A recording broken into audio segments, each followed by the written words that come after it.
നിന്ന് കുടിക്കുന്നവന് മരുന്നുകളില്ലാത്ത രോഗം അല്ലാഹു തരും. കൊറോണയ്ക്ക് മരുന്നുണ്ടോ? ഉണ്ടോ? വാക്സിൻ അടിച്ചാൽ രക്ഷപ്പെടുവോ? ആര് പറഞ്ഞു? അത് അടിച്ചിട്ടാ പലരും മൂലയെ കിടക്കണത്. ഭാവിയിൽ അറിയാം. വാക്സിൻ അടിച്ചതിന്റെ ഒക്കെ ഫലം ഭാവിയിൽ അറിയാം. മൂന്നാമത്തെ രോഗം വരുന്നു. ഇപ്പൊ പറയുക 45% സാധ്യതയുള്ളെന്ന്. നാലിച്ചുയ്ക്ക്. സുബ്ഹാനല്ലാഹ്. അല്ലാഹു നമുക്ക് ഈമാൻ നൽകുമാറാകട്ടെ.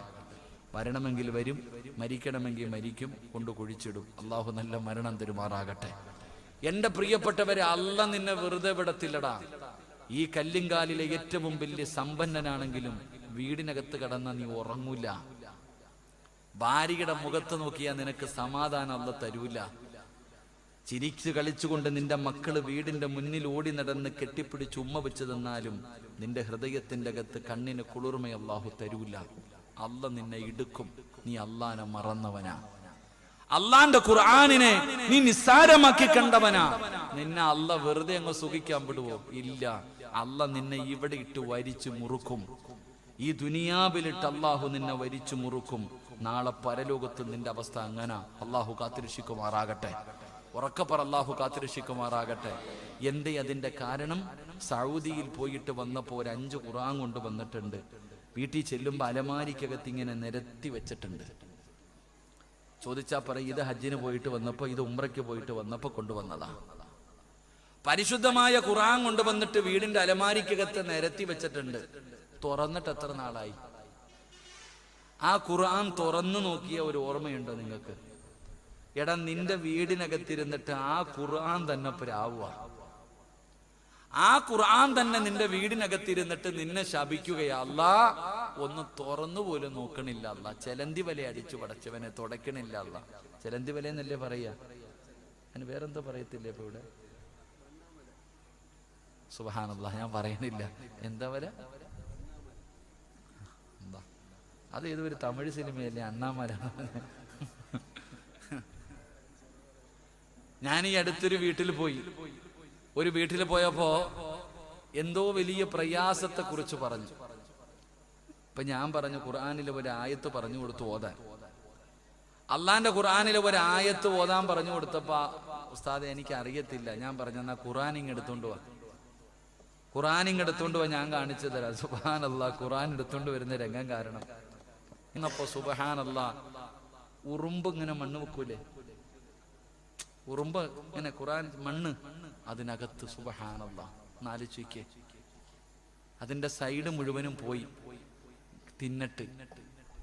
അള്ളാന്റെ ഖുർആനിന്റെ അവസ്ഥയാ. എന്റെ പ്രിയപ്പെട്ട സഹോദരങ്ങളെ, ഖുർആൻ വീടിനകത്തിരുന്നിട്ട് നിന്നെ ശപിച്ച നീ എങ്ങനെ രക്ഷപ്പെടും? അള്ളാഹു രക്ഷപ്പെടുത്തുമാറാകട്ടെ. അള്ളാഹു ഈമാൻ നൽകുമാറാകട്ടെ. അല്ല പറയുന്നത് അനുസരിച്ചാൽ മാത്രമേ അള്ളാഹു നമ്മളെ രക്ഷപ്പെടുത്തൂ. ഇടുക്കം നിന്നെ.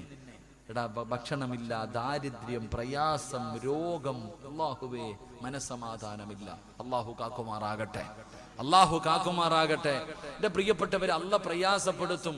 മഹാനായ ഇബ്നു മസ്ഊദ് റളിയല്ലാഹു തആല അൻഹുവിന്റെ ചരിത്രം അറിയോ? ഇബ്നു മസ്ഊദ് റളിയല്ലാഹു തആല അൻഹു സക്കറാത്തിന്റെ അവസ്ഥയിൽ കിടക്കുകയാണ്.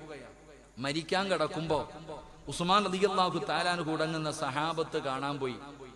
സഹാബത്ത് കാണാൻ പോയിട്ട് പാവപ്പെട്ടവനായ ഇബ്നു മസ്ഊദ് തങ്ങള് മരിക്കാൻ കിടക്കുന്ന സമയത്തിട്ട് മഹാനവറുകളുടെ കയ്യിൽ കൊടുത്തിട്ട് പറഞ്ഞു, ഇത് സ്വീകരിക്കണം.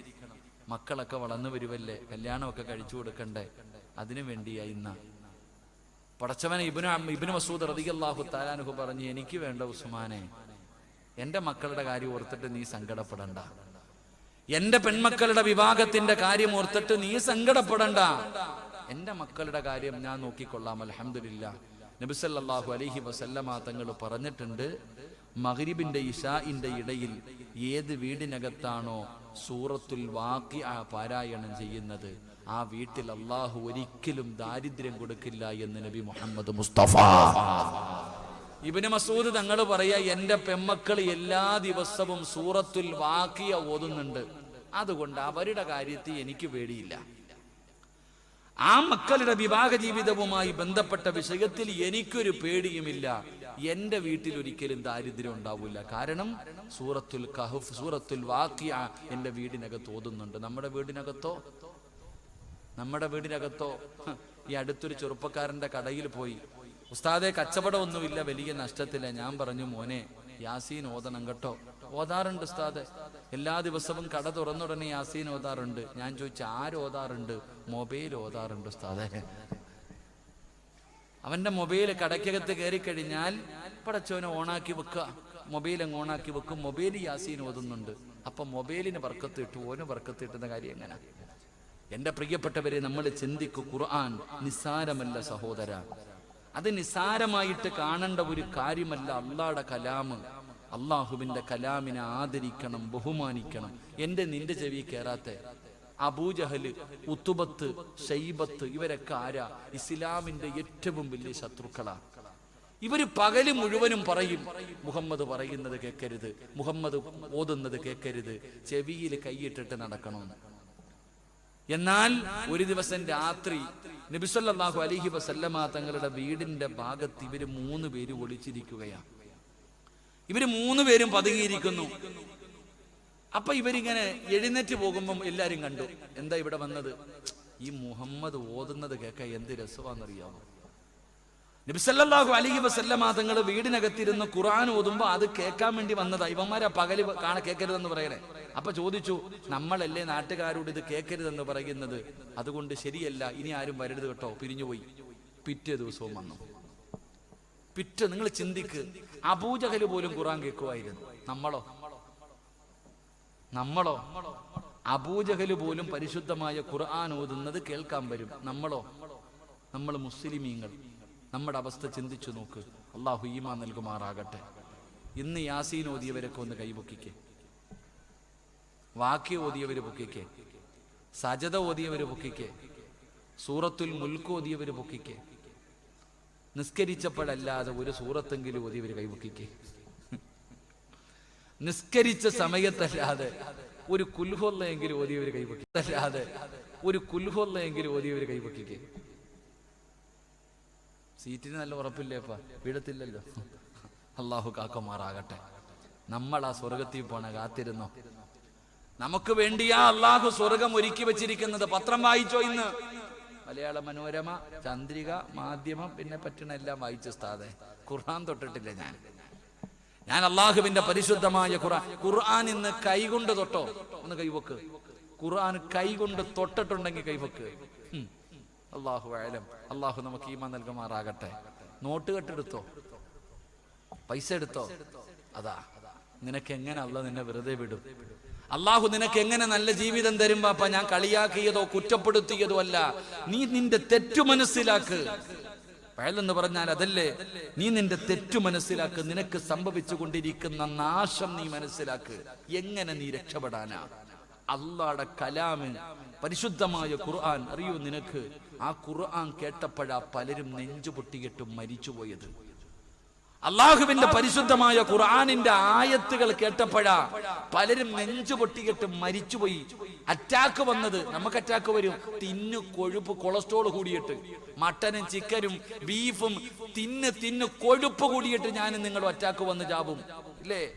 എങ്കിൽ അള്ളാഹുവിന്റെ റസൂൽ സല്ലല്ലാഹു അലൈഹി വസല്ലമ തങ്ങളുടെ സ്വഹാബത്ത് ഖുർആനിന്റെ ആയത്ത് കേട്ടിട്ട് അറ്റാക്ക് വന്ന് മരിച്ചുപോയി. നമ്മൾ ചിന്തിക്ക്, എന്തുകൊണ്ട് നമ്മളെ കൊണ്ട് കഴിയുന്നില്ല? ഏതെങ്കിലും ഒരു പെണ്ണ് കരയുമോ ഖുർആൻ കേട്ടാ? ഏതെങ്കിലും ഒരു ഉമ്മയുടെ കണ്ണ് നിറയുമോ ഖുർആൻ കേട്ടാ? സീരിയല് കണ്ടാ കരയും.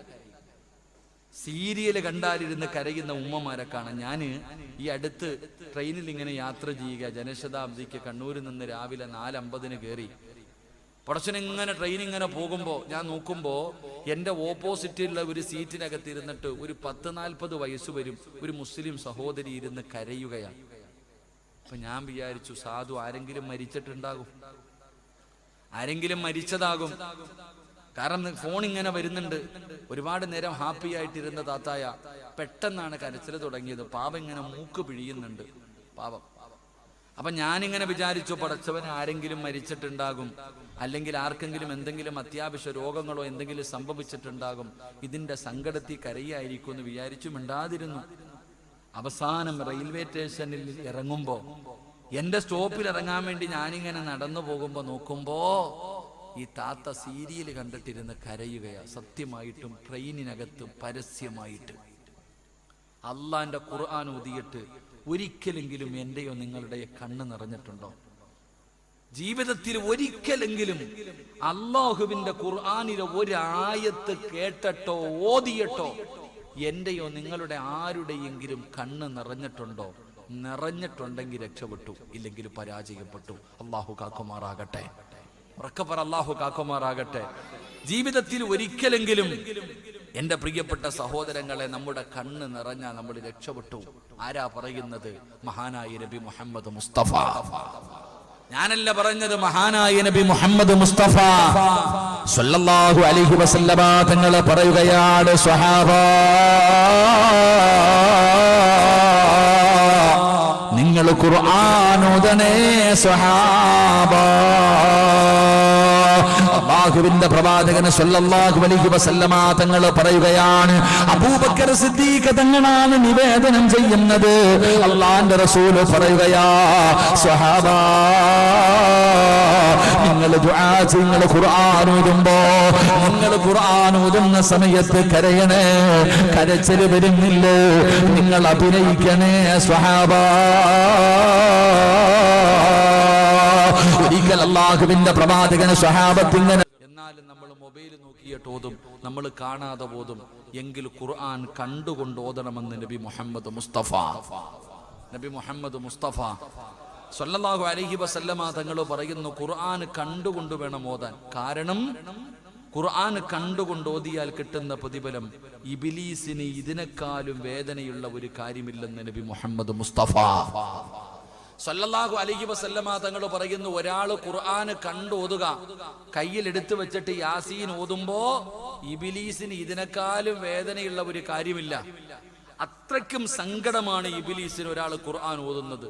അതുകൊണ്ട് സഹോദര, ഖുർആനി നോക്ക് ഇബാദത്തിന്റെ കൂലി. ഖുർആന്റെ കാഴ്ച ശക്തി നഷ്ടപ്പെടൂല, ഖുർആനിൽ നോക്കി ഓത്. അല്ലാഹു നമുക്ക് ഈമാൻ നൽകുമാറാകട്ടെ. അല്ലാഹു നമുക്ക് ഈമാൻ നൽകുമാറാകട്ടെ. മഹാനായ പ്രവാചകൻ സല്ലല്ലാഹു അലൈഹി വസല്ലമ തങ്ങൾ പറയുന്നു, അല്ലാഹു നിന്നെ കഴുതയോട് ഉപമിച്ച് കളഞ്ഞു. ഖുർആൻ പറയുന്നത് അനുസരിക്കാത്ത മനുഷ്യനെ അല്ലാഹു കഴുതയോടാണ് ഉപമിച്ചത്. അഞ്ചാമത്തെ കാര്യം, അള്ളാഹുവിന്റെ പരിശുദ്ധമായ ഖുർആൻ പറഞ്ഞു, മുൻ സമുദായങ്ങളിൽ വന്നതുപോലെയുള്ള വിപത്ത്, അദാബുകൾ നിന്നെ തേടി വരും.